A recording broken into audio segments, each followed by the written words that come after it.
Hello. Happy Mental Health Monday. I'm currently hiding in the bathroom. This is the only place in the house where I get any quiet.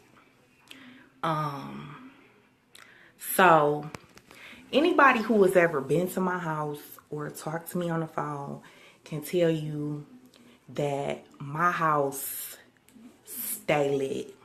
I think I'm the only human that sleeps here. None of these other people seem to sleep. Okay, so I have to come in the bathroom sometime just to get quiet so I could even talk about this topic. And this is gonna be real brief. But meditation, right?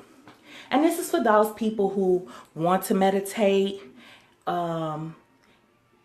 And, I've talked to people who wanted to meditate and they be like, no, but, I got kids and it be loud and blah, blah, blah. Now, I'm not going to tell you what to do. I'm just going to tell you what worked for me. Okay? And I don't know how your house is set up or whatever. But meditation is not about the quiet around you. It's about the quiet within you. So it's about being able to focus on the quiet within or the peace within. Because some of us live in areas that are noisy, or we have noisy neighbors, or we live by an airport or a train or whatever. So I have 3 kids and 2 cats and a 60-year-old mom.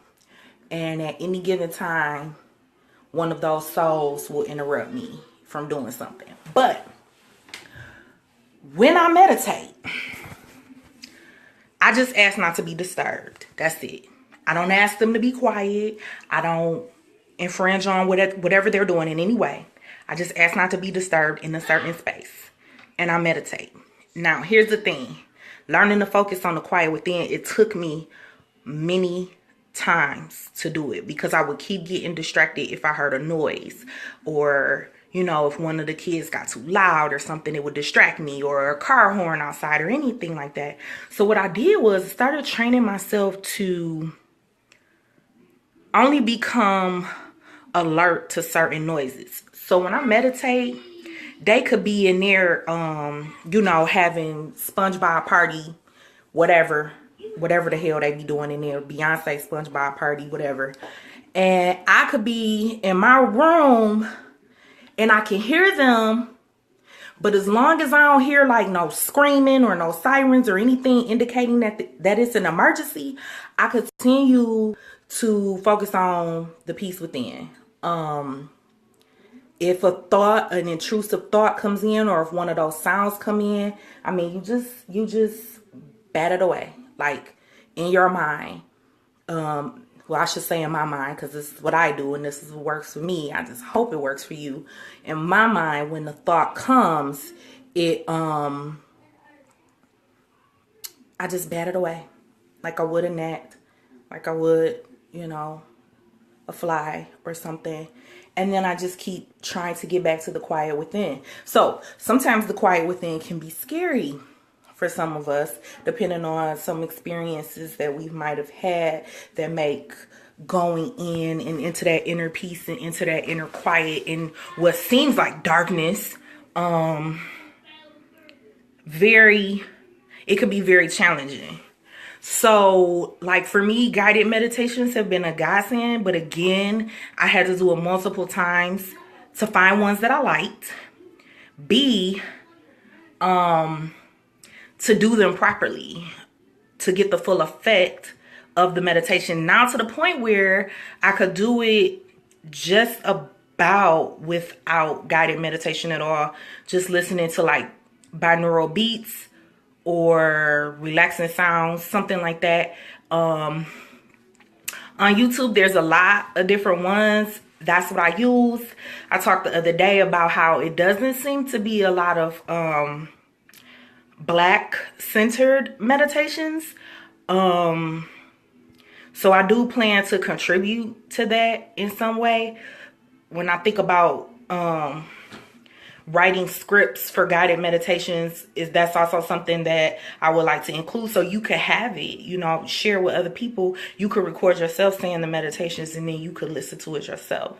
So that's just what I wanted to say. If your kids loud and your house loud, and eventually, this is another thing too, eventually they may join in. Like my 5-year-old has started to meditate with me, and teaching children to meditate, I think, is very important if you can do it. I mean, because it seems to me that they grasp onto it quicker than we do, because kids easily can get inside that mind space, you know, play around in there. And I think once they consistently see an adult practicing, that's why they say practicing meditation, because you have to keep practicing it.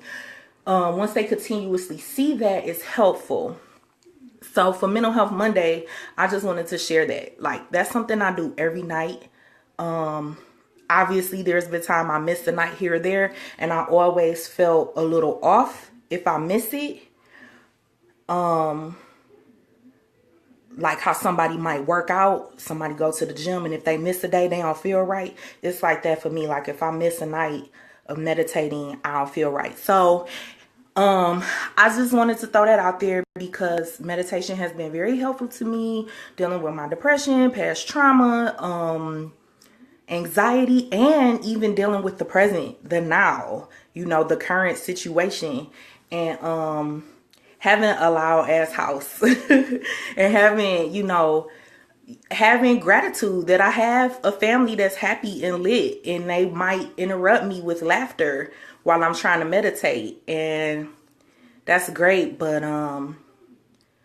just to sum it all up, this is about the peace inside of you. The peace inside of you, not controlling the world around you. Taking a break from controlling the world around you. So this is not about going through your house making everybody quiet. This is about you going into yourself and experiencing your own quiet, and hopefully helping you de-escalate, hopefully helping you release all of the tension that you might be holding on to in different parts of your body. Sometimes I become aware throughout the day since I've been meditating, I become aware that my jaw is clenched, that I'm holding tension in my face. So just becoming aware of the present, and it helps me throughout my day be aware of what I'm experiencing, to pay attention to my body, to pay attention to my spirit, you know, like simple stuff like neglecting myself by working while I have to pee. Like, go pee. Like, acknowledge the things that your body is telling you. So that's what had to happen for me. And respecting that, you know, very much so. Learning how to breathe. Intentional breathing is very important. If you cannot focus on the quiet within, if you're not able to, if you're not ready to go there, and meditation is safe.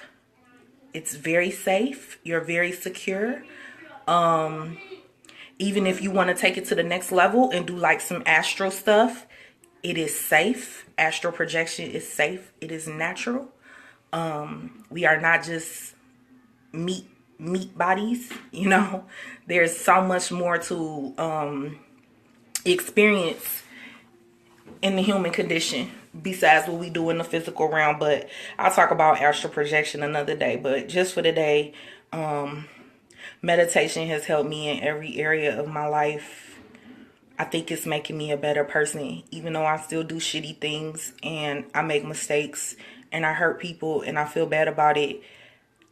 I recognize things more, and I'm more responsive and less reactionary. Although I still do react, it's something I'm practicing. So yeah, in a loud ass house.